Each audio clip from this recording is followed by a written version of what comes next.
Today we are here with Russell Hello. and Katie. Hello. So this autumn has been quite the Harry Potter events, It's been wild. specifically in October. And events that were very abruptly announced. Yes. It was very quick turnaround of all of a sudden. And I think, so I looked at all the events going on from Forbidden Forest to the exhibit to Magic at Play in Chicago. And then we have these little pop-ups that are holiday themed. All of them end right around January, February. So I have a feeling we're going to get another wave of announcements when all of these end. Yeah, for like March. Maybe not even for those months, but like the next set of waves of things that they're doing. Because so the event we went to was the Forbidden Forest experience in Leesburg, Virginia, which is also there's one in the UK, there's one in New York, and the other one's Belgium, I believe. Oh, cool. I didn't know about the Belgium Yeah, I one. think that. As an American, I mean, we really hadn't seen much about this Forbidden Forest experience in the US, like from here. Well, no one really had. It was because the only one was last year was specifically the one in Cheshire. Cheshire Cat. That place. I have a friend that lives there. That one was there all last year, and it's there now, and that's the only information we had on it. And now it is in Belgium, it is in Leesburg, and it's in Westchester, New York. Right. And tickets are available for all locations. And we had thought that the Virginia location was the first one to open In the because US. they had announced it first. Yeah. And The then first place to sell tickets. Yes. And then they surprised everyone and were like, hey, New York is actually going to open before. Yeah, By 1 so week. it opened a week earlier, and then Leesburg is going to close a week longer. So they're both in the locations for the same amount of time. So they're there till, I believe, mid-February for people that want to go.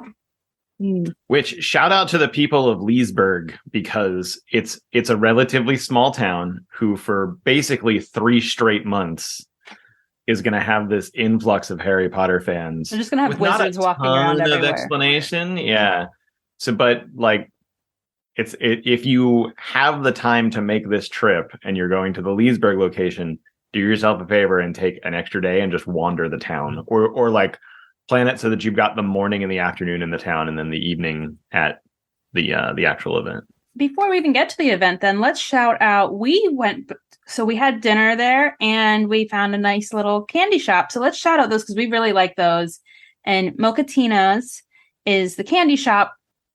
Major Honeyduke vibes. Oh my gosh. Instantly Honeydukes. We were all so excited. Not only the smell of like marshmallows hitting your face when you walk through the door, but it was all pink and teal and like colors and just, it was gorgeous. It They was have like the a little Flying Cauldron butterbeer there. Yeah. I mean, they knew what they were doing when they set that place up, like for sure. And then you can also, if you plan in advance, Carrie just went and they did one of their afternoon teas. Oh, That's very that's cool. cool. That's really cute. Yeah, it was really fun. I am really glad we stumbled upon that place accidentally. Yes. And then we had dinner at, I'm going to say it backwards, aren't I? It was Shoes, Cup and Cork, Cork and Cup. Yep. It was the Cup and Cork. The Cup and Cork. And it has a great little outside area for sitting, but that was booked. So if you want to sit outside, there are heated like tents, make a reservation. Yeah, But- totally make a reservation. And if you have, it is now getting much, much colder than it was when we went. So we don't know like exactly how good the heating is, but they're nice big tents. They're big, kind of Yeah, like. and it's like an alley type situation. So it's not somewhere where like the wind is going to be knocking you around. But even sitting indoors was great. And there was awesome like options. So we had like vegetarians, we had gluten-free, we had a lot of different dietary restrictions among our group, and everyone found something. And then Katie specifically, you had the hot chocolate flight. Yeah, you could First test place out. I've ever been where you can get a flight of hot chocolate. No alcohol. I mean, like you could get alcohol if you wanted. You did. Well, I meant in as your part of the hot chocolate. In your hot chocolate, Oh, yes. that was so good. No, I just got 4 different flavors of hot chocolate to try, and you had a whole map of different flavors you could choose from. So I thought that was really exciting. And And each then- one of them was pretty substantially unique from your telling of it. Well, Yeah, 'cause, for yeah, sure. one was lavender hot chocolate, which I would have never That was my considered. favorite. And then Russell, you had port wine hot chocolate. I did not know that this was a thing that existed. I immediately went and located a recipe, and now that it is properly cold here on the East Coast, I may be giving that a shot here soon. It was fun. It was really It fun. was fun. And the little downtown street, was it King Street? King Street, yes, it is. It's only 10 minutes basically from King the Street exhibit. of the town. Yeah, it's right around the corner.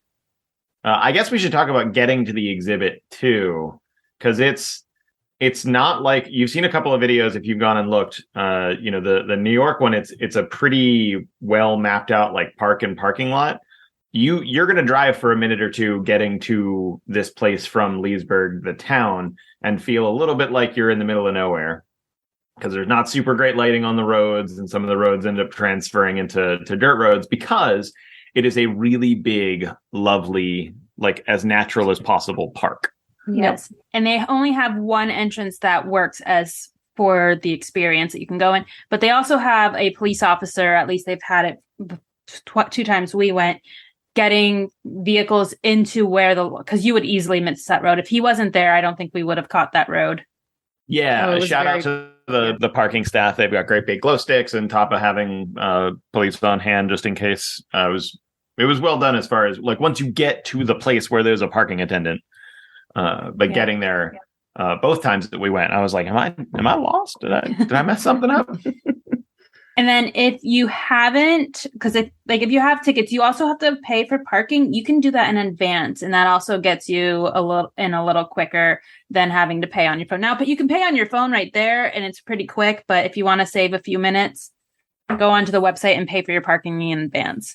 Give yourself a couple minutes wiggle room. Don't show up 2 minutes before you're supposed to be walking into the forest. Yes. Right. Overall, what were your guys' opinions of the experience? I loved it. I loved it as a unique experience. I thought it was a little overpriced, especially if you have a larger family. It's not much of a discount for kids, and younger kids are probably going to fall asleep that late at night. So I think as an adult, it was really, really fun. And I think older kids would love it. I found that, as far as actually walking through the experience, and I said this when we were there, you could rip out all of the Harry Potter stuff and just have a long trail with a cool little like restaurant village thing in the middle, and just really neat lighting all over the place. And I would probably go once a month.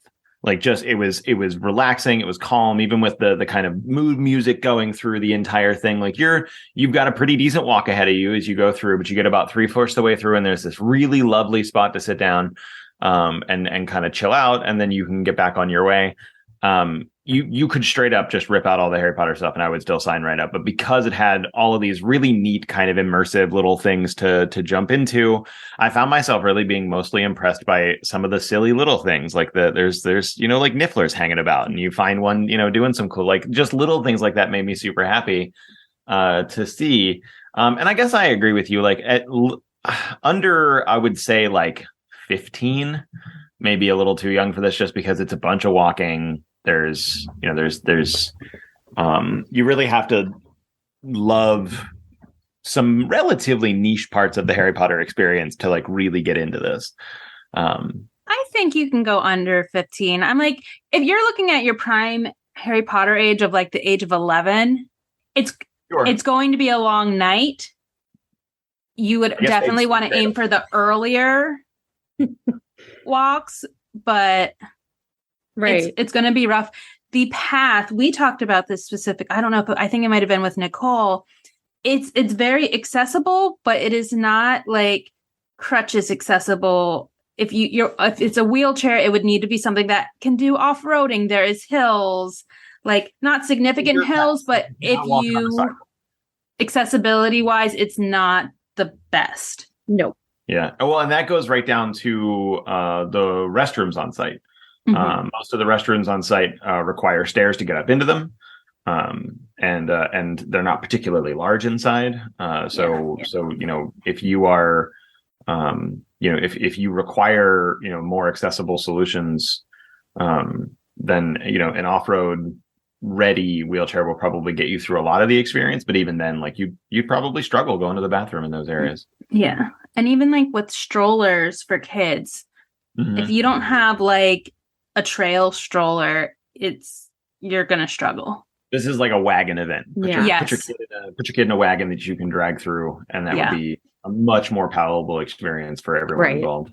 Like there's rocks everywhere. There's, it's I was in my little Jelly Pop shoes, and there were moments where I'm like, these weren't the right shoes, and they're just sneakers, but it has pointy gravel. And on the one hand, that's that they managed to preserve as much of the actual trail that is set up in this park is largely a positive thing, but it is, an actual park trail. Like this is not something they built from the ground up. They had to outfit what they did into an already existing trail. Yeah. Right. And I really loved some of the unique surprises they put along the way where they incorporated things that were already in this park, like Grop, for instance. You get to was already in the park. Well, no, but they used some trees that had already fallen over and made it look like he had torn these trees up and tied him to it. And I thought that was really clever, like finding a great place to put him and use what you have. I'm trying to not be as spoilery as possible, but there's a couple of projection things where they did a really good job making sure that the projection bits are in between trees. So it looks like the things are like actually walking through the forest and, kind of doing things like that. And even like the screen work for the projectors.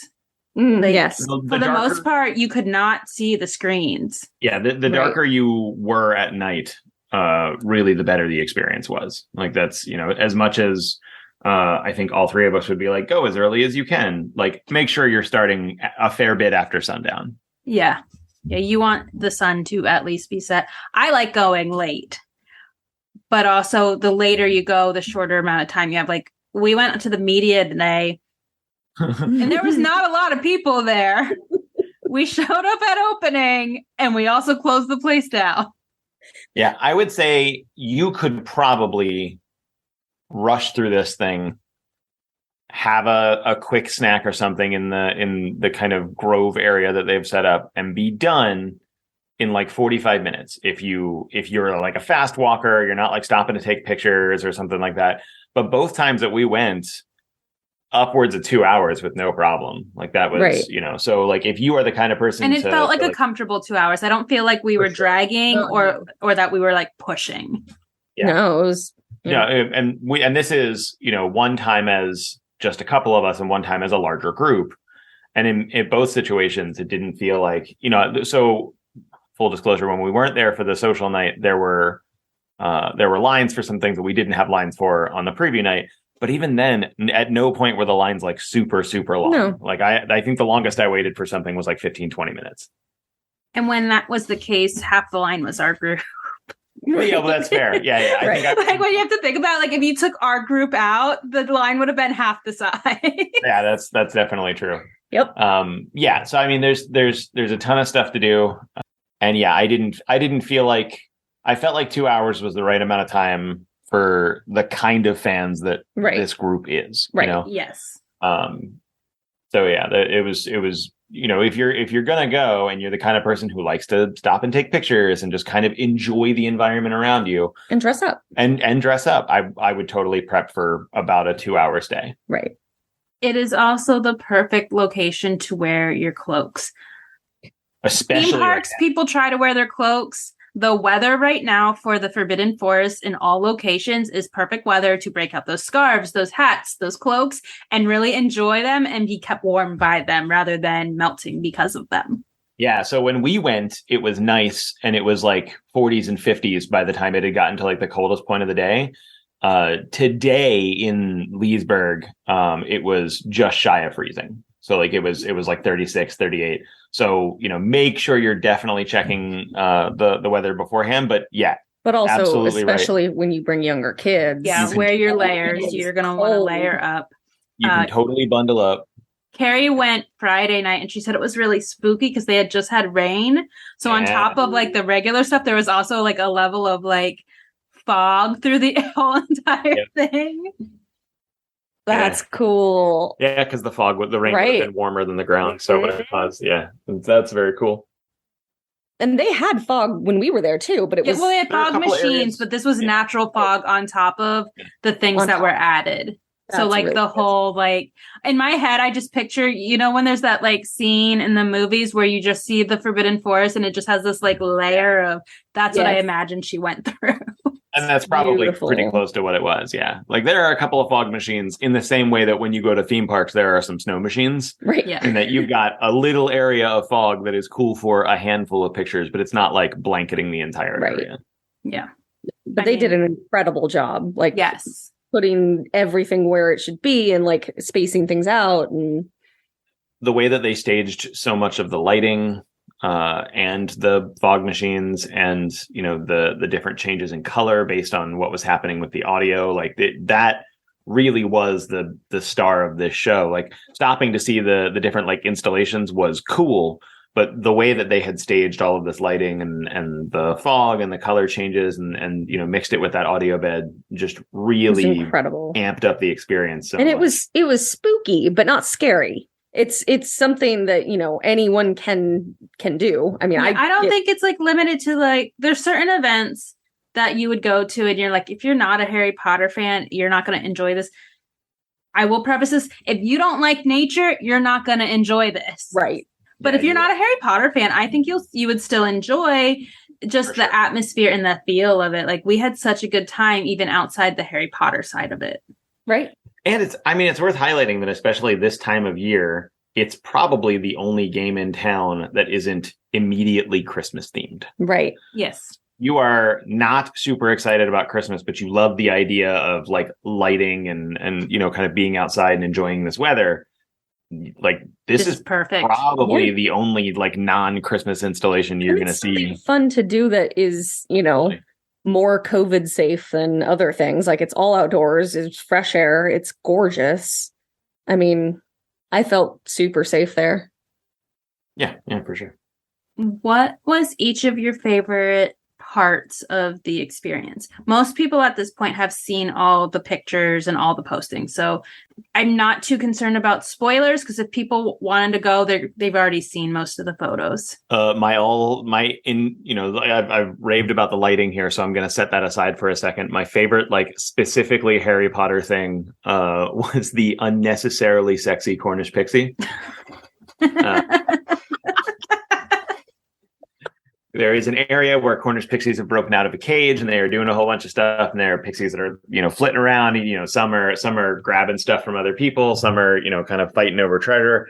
And then there is this one that is just sitting back, arms behind their head, really kind of kicking back, and their head is set so that it's like staring straight up at you, like, "Hey, what are you doing in my forest?"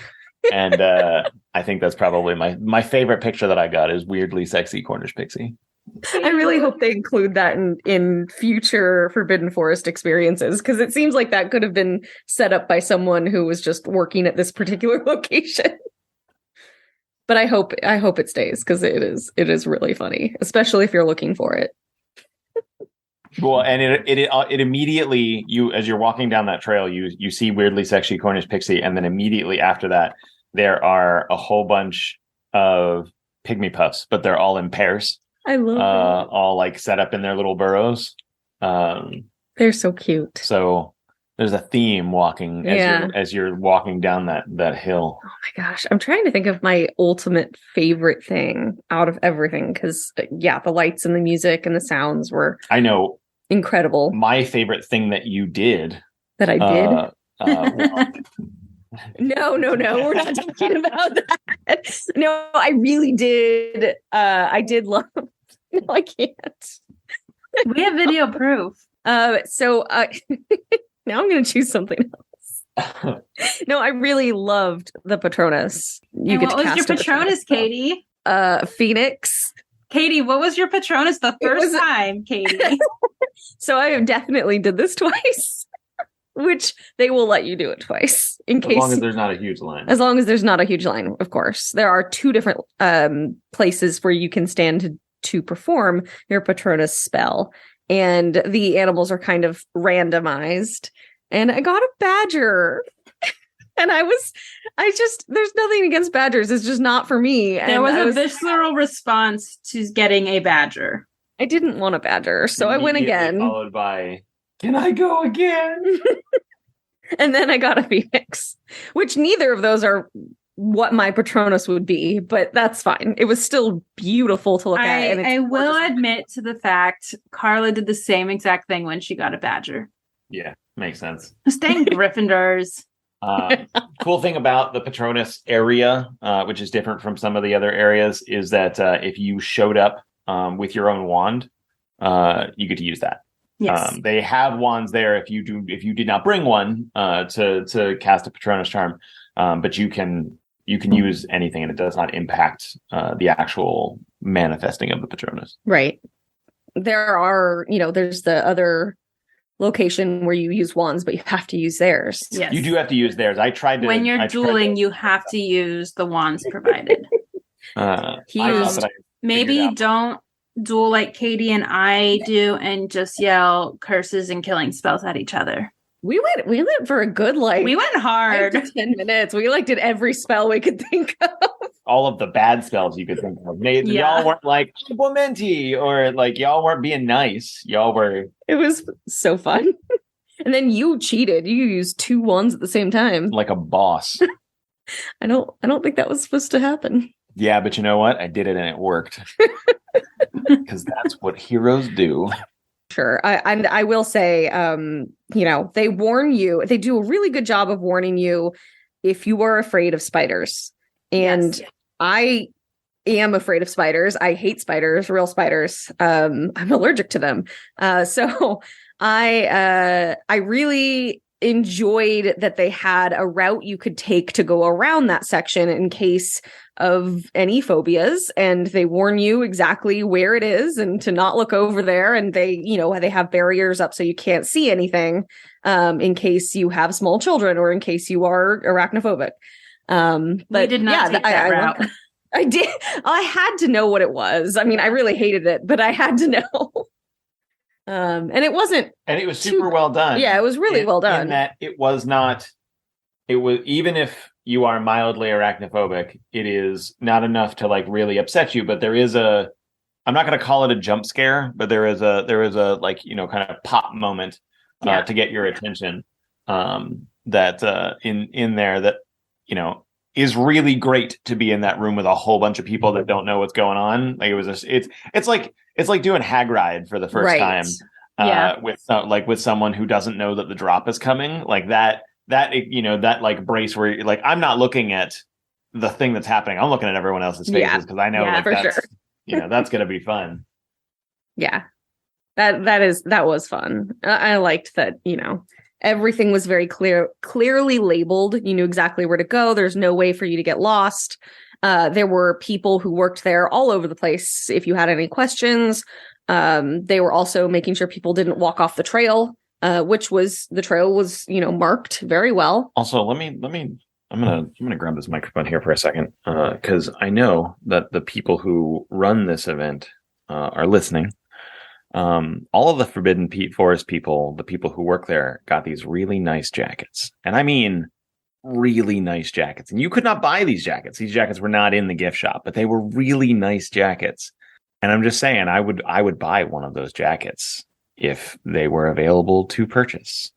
They were all very warm in their jackets. I mean, they had some really nice merch. That kind of leads into it. They did have some nice merchandise that was exclusive to this the merch experience. Store was very cool in that there was 3 different areas for it too. It wasn't, it wasn't like the studio tour where you've got the merch shop in the middle, and if you get to the end and you didn't buy the thing you wanted, then you're out of luck. There's the center village that has all of the food and some of the merch. Mm-hmm. That you can buy, and then at the very end, there's a huge building that they've built. This temporary structure. Yeah, it's a significant size, especially after coming out of the exhibit in Philadelphia. Yeah, right. It was like a little shoe hole of a store, but this is like a full on shop. And there's some exclusive designs. I love the notebook from the design for the Forbidden Forest. The notebook was cool. Right. The water bottle was also pretty cool. If it was in the style that I prefer, I probably would have bought it right away. Like it was Right. just a nice looking bottle. All of the designs for this were beautiful. I loved the unicorn on everything, and I know that I don't attend nearly as many events as either of the two of you, but this was the first time that I had been to like a dedicated Harry Potter event where they had those patches out. yeah, the patches These were iron-on cute. patches for a ton of different things. They had dark mark iron-on patches. They had picket iron-on patches. They had, Pygmy puffs. pygmy puffs. Yep. The pixie. It was a ton of different, like the Forbidden Yeah. It was like Forest all the different creatures that were represented throughout the forest. Yeah, that was cool. Which was a new thing for me, was seeing like official patches. Because the Etsy is loaded with incredibly talented people who have made kind of custom patches that you can do for things and buttons and pins and things. But this was the first time, and well, they had pins too. They did have pins too. They had some new pins that I had never seen, and not super painfully priced. The pins were actually pretty reasonable as far as pins go. The patches were just really fun. They were detailed. There was a ton of different options. You liked the wristband, the light up wristband. Oh man, yeah. So no shortage of glowy things because you are in the middle of a forest and it is dark. And the 90s child in me deeply appreciated would you like some gloves that glow? Would you like a cup that glows? Would you like, a lanyard that glows? The cup is cool. It only glows when it has liquid in it. Yeah. I kind of like that though. I love that. It's super cool. You don't have to worry about accidentally having left it on or anything like that. And if you don't want to buy glowy items, just make sure you attend with a Hufflepuff, also known as Nicole at Lumos_Stitches, and she will bring her own pack of glow sticks for everyone. Amazing. She made sure to have like glow sticks on all of us. And like at one point I had it just on my wrist, but my wrists were covered by my cloak. And she's like, I couldn't tell if it was you because I can't see a glow stick. I think that's Amazing. a great advice to give to a family. Especially a family with kids. Like put a glow stick on your child. And then you'll be able to see them. Because it does get pretty dark. There are sections where it's pretty reasonably dark, but also when you get to that like middle area, that like grove area, it is pretty well lit, but it's also pretty busy. It's big, it's busy, and it's circular.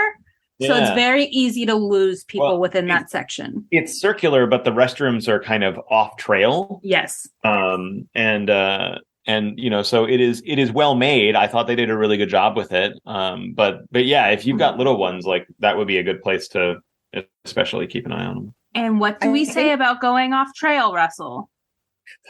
Nobody goes off trail, and nobody walks alone.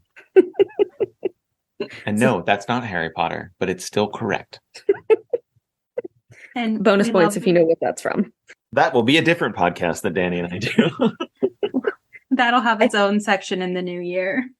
Another piece of advice I would give is in the very beginning, there is a gorgeous Patronus statue of the stag that says Forbidden Forest. Don't skip that. I would get a photo with that in the beginning because you will not revisit that area. The staff there are super supportive of you getting as many different kinds of photos as you want, even when they will all take photos for you. So if you decide, if you can't find friends to go with and you need to go solo, people are there that will take all your photos for you. Yeah. Right. I massive, obviously can't speak for the New York location, but all of the staff that we saw both nights that we were there were incredibly excited. They were very supportive. They were, they were happy you were there. They were commenting on costumes. They were just really great staff. They were so creative with the names of all of the food vendors and the different little items you could get, but they were out of everything. Yeah. So, it was opening weekend for us, and the weather had been kind of back and forth as far as whether it was super cold or not, and they misjudged. And so by the time we had gotten to that center area, there were no warm drinks anymore. Mm-hmm. And on the menu, they had like 6 different warm drinks. Right. Like they had, ciders and hot chocolate and tea and stuff. So that was cool to see. But yeah, by the time we had gotten there, which I think was only like an hour and a half after they had opened. Yeah, no, because we went in pretty early. Yeah. Right. They were fully out, and they were really bummed about it. Like everyone was pretty bummed about it. They did have one stand at the opening that had a hot chocolate that I had gotten that was not bad.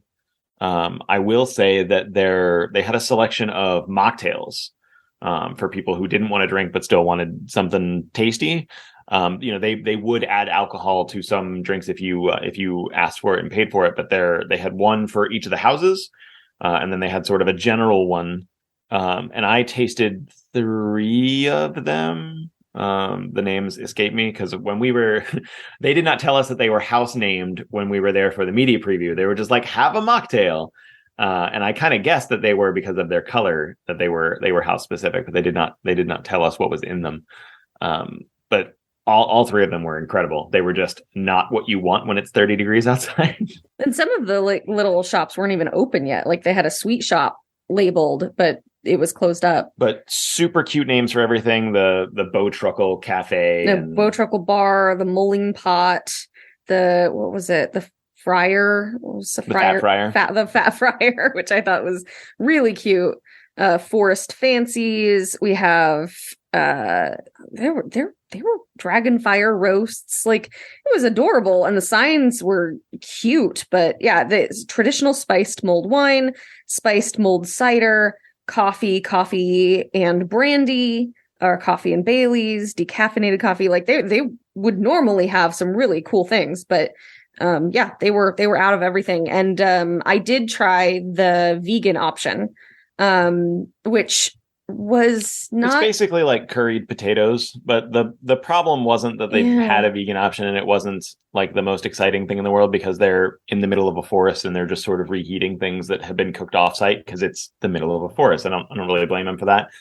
The issue that I took with it was you have all of these like individual food listings on the menu for different things. You can get a turkey leg, you can get a Cornish pasty, which by the way was phenomenal. It was super, super good. But then they had these 2 different listings. They had the like family feast, and then they had the vegan feast, and they very specifically put them on like different parts of the menu off to the side. And the dude in front of me ordered the like family feast, and this is like 4 turkey legs and like a whole bunch of like other stuff. It was like a massive serving of food, for I think only like $5 or $6 more than what I paid for the vegan feast. And the vegan feast was a single plate of curry potatoes with some cauliflower, and that is the end of the list. That was it. It didn't look very appetizing, but we tried it. We wanted to know. It was okay for quick food. I would not have spent what I spent. There's just other options. There's not a ton of options that aren't sugar. Right. If you are vegetarian or vegan. Vegetarian or gluten free for that matter. Yeah, right. I also, because of the timing, I would recommend like get a snack at the experience. Enjoy some snacks, enjoy some treats. Yeah. Don't wait to have dinner. Go to Leesburg and have we had such a good meal in Leesburg that it's worth going there and investing back into the community that they're coming into. For sure. And to be clear, like we're kind of moaning about the meal stuff that we had. The snacks that they had were awesome. They were great. And pretty reasonably priced. Yeah. There's a lot of the stuff that we had. Some stuff like, the bottled butterbeer that you can see in the stores and stuff now is relatively standard. But a lot of the other stuff that they had there was unique to that experience. Like it's not something you're getting in the theme park. It's not something you're getting in the New York store. Like it was, kind of unique treats for those places. And I liked that they did that. Yeah. I would go for the treats. Don't go for like a meal. Like don't prepare to go and expect to like have this great meal. I would say eat beforehand and then go and splurge on some sugar. For sure. And, you could technically bring your own food and drinks in, but I don't a lot of work. Recommend it. Yeah, just because it's going to be you're walking on a trail in the dark. You're not going to be able to see what you're doing. Right. Yeah, no, it's probably one of my favorite Harry Potter experiences that I've been to. I would definitely agree. It's definitely the most unique of the experiences that I've done, if only because it's late at night, it's relatively remote, it's not as artificial as you would get in a theme park. Right. You're genuinely walking through a forest. It feels great. It smells great. Mm-hmm. Just sort of the general atmosphere there was, they picked a really great place for the location. Yes. And like, I spent years as a lighting designer. I was just like in little lighting designer heaven, just enjoying how like they position things, how they like faded the lights, like all this stuff. I was sending photos to one of my friends who is not a Harry Potter person at all, but we had we used to do lighting together, and he got on this kick of the color tungsten, which is a beautiful color shade of lighting, which is used in this exhibit. And I sent it to him. I just said tungsten. They He understood, and he appreciated the whole exhibit so much. And he could care less for Harry Potter, but because of how it was situated, he just loved seeing all those photos. Oh yeah, and you can get some really great photos. Yes. I mean, if you are a person who really is there for photos, for social media in some way, bring like a little light for your face, something, because we did mention it's very dark. You are outside. Yes, there is tons of lighting. It's not photography lighting all the time. Sometimes there's some great spots, but just be prepared. You are outside at night. Yeah, right. I would say, showing up with a secondary light and not just relying on the flash on your phone is a good first step. If you are going to be taking a bunch of low light shots and you're using that night mode on your camera, there's probably not good places for you to bring a tripod. But if you have a stabilizer or a gimbal or something, this is the perfect place to have that. Otherwise, if you're taking those shots, just make sure that you have a really steady hand or something to put the camera against, so that you're not getting, kind of shadow blurs from night photos. But yeah, otherwise it's a really photo friendly experience from beginning to end. Yeah. Especially with each prop that you come across, there is light. And with those, where the things are, the exhibits, there's tons of lighting there. Right. Yeah. You won't have problems when you're meeting Buckbeak or when you're by the Anglia or Grop. It's going to be the in-between spots who have some really cool features, but isn't necessarily the standard person going tourist picture photo op. For us, we were doing a lot of stuff not off trail, but between the moments, because we're oh, this is just a really cool little spot. Right. Yeah. Yeah, I think that's great. I felt safe. I think that was also part of it. I started thinking how many opportunities am I ever going to have to be in a forest at night in the dark, and feel safe about it. And I thought that was really great. It was a great experience and feeling. And also I love nature. I love being in nature. I love forests to begin with. So I think that is also relevant. I also enjoyed running around in a Hogwarts cloak. That was my first time. I hadn't had a cloak prior to this event, and then all my friends were we're wearing cloaks, and I'm guess I need a cloak. It was fun. It is a lot of fun to be able to just sort of wander around that forest and play for a couple hours, especially if you're just kind of a group of adults going together and Candace just kept telling everyone that we all got detention together and were sentenced to the Forbidden Forest. Oh, we should probably tell everyone that you were dressed as Hagrid. That got a lot of really cool responses from the cast, the folks who were working there. That was really fun, because I think I was one of two that first night who had showed up as Hagrid. But yeah, too good an opportunity to pass up. For sure. And there's a lot of really cool Harry Potter related costumes you can bring or wear for the Forbidden Forest. I mean, if you think about it, there are so many cool opportunities for that. Yeah. And you don't have to dress up. There are tons of people wearing regular clothes. For sure. Yeah. This is not a dress up required thing. This is just if that's something you enjoy, it's a great time to do it. Right. As long as you're warm, that's what matters, because we did mention it's going to get very cold. This is a great experience, and we talked about it on our gift guide that we did with the podcast earlier in November.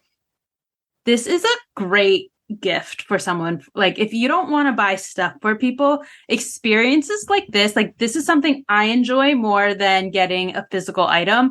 I would rather go make these memories with people that I love being around.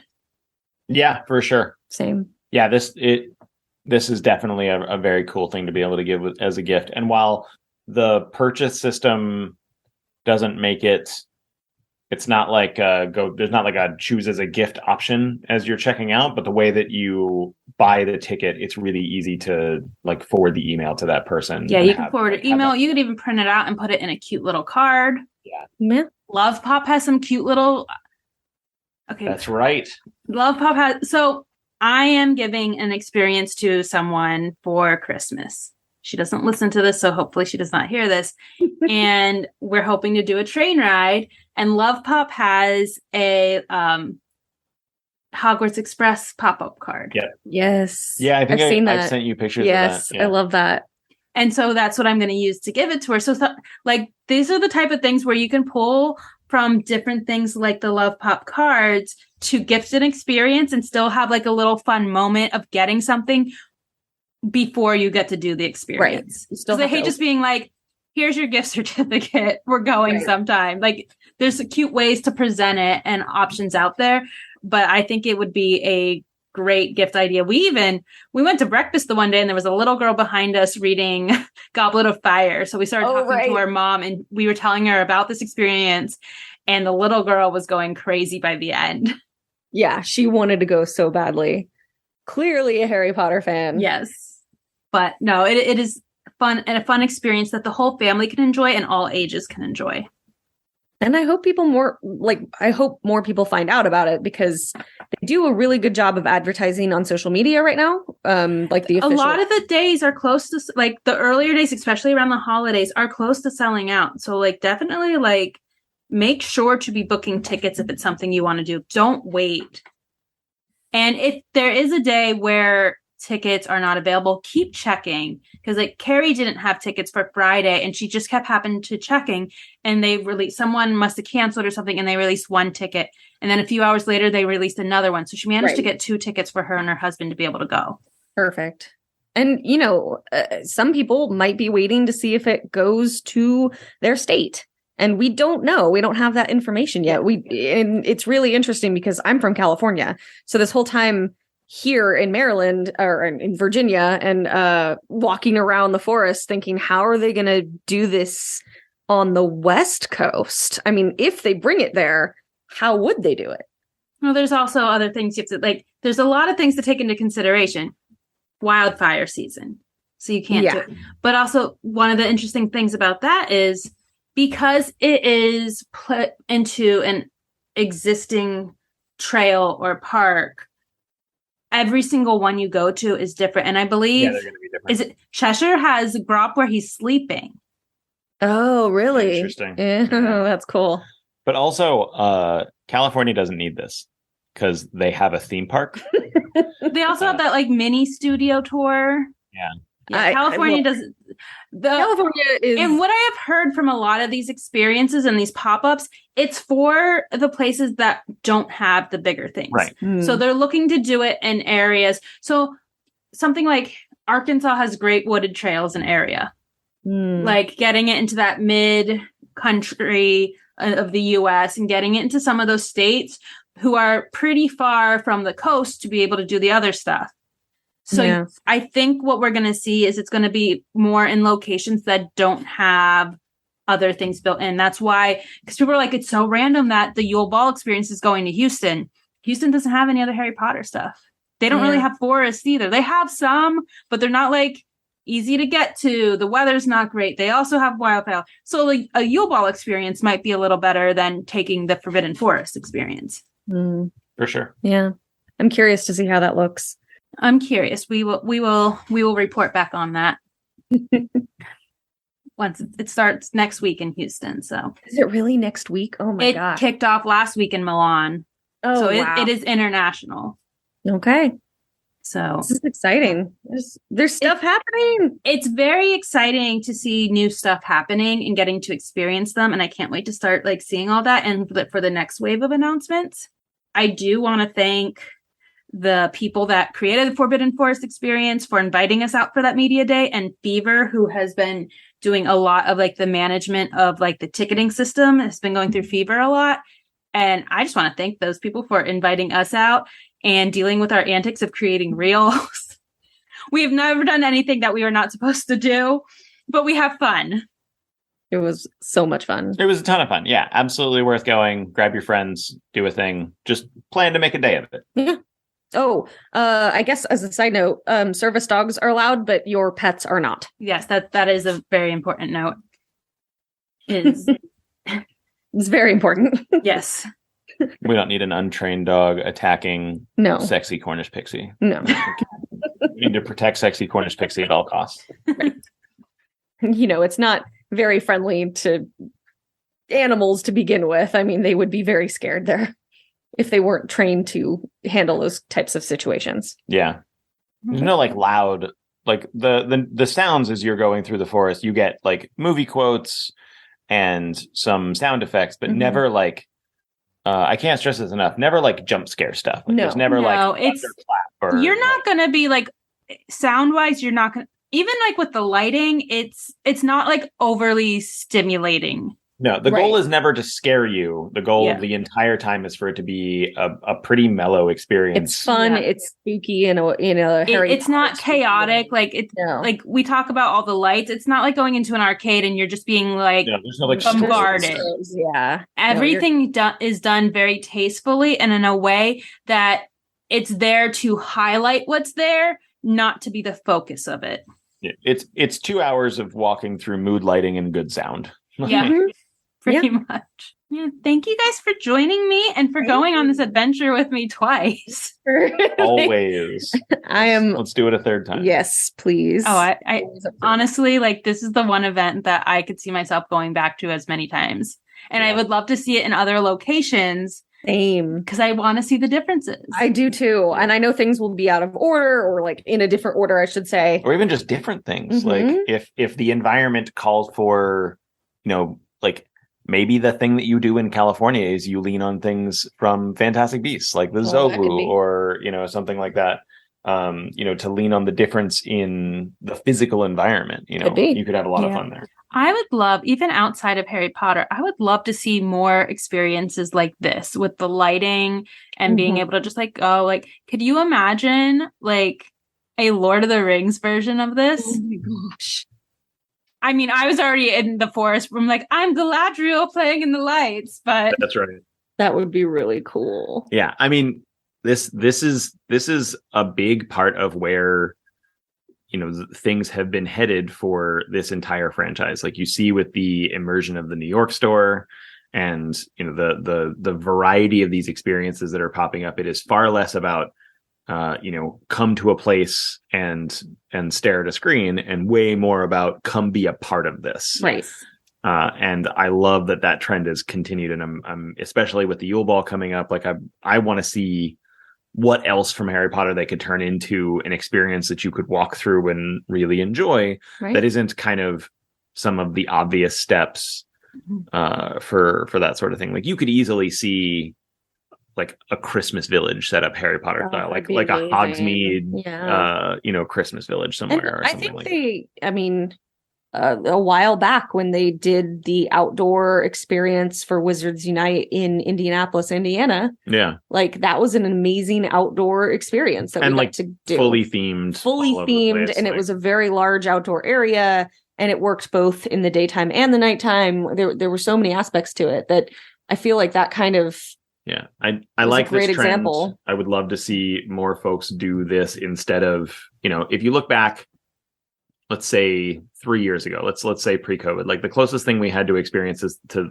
things like this were like the Stranger Things exhibit in New York or the Star Wars exhibit in California, where it's not, hey, walk through and be a part of this. It's here's a prop library, which is also cool. Right. Don't get me wrong. I mean, like, well, that's exactly what the exhibit like in Philadelphia was, and now in Atlanta, which I love. Right. But what I love about this one is it's not about the experience specifically, but it's about the experience with the people you are with.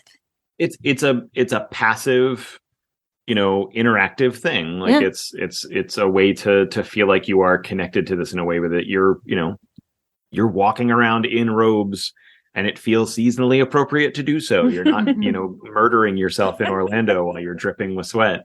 And you can enjoy it by yourself or with a large group of people. We had people from more than just the country. We had Canadians with us too. Like, right. Yeah. They were from all over. And it's just like one of those experiences where we got to go, and we all do conventions, but when you're at a convention, you're doing a convention. So sometimes you miss some of that friend time because there's other things you want to do. And this was like a place we could meet, enjoy Harry Potter, experience this thing together, but also have that moment together of enjoying what we're going through rather than having to rush off to the next thing. For sure. Yep. Yeah, I loved it. Well, I think that's going to wrap it up. So you can get all the information at hpforbiddenforestexperience.com. All the information is there for all the locations. So go check that out and get tickets and let us know what you think. And let Russell know if you find the Sexy Cornish Pixies.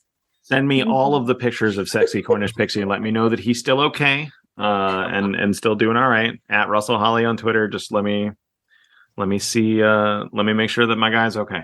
I've now gendered this pixie and I don't know why. But. And until next time, keep creating.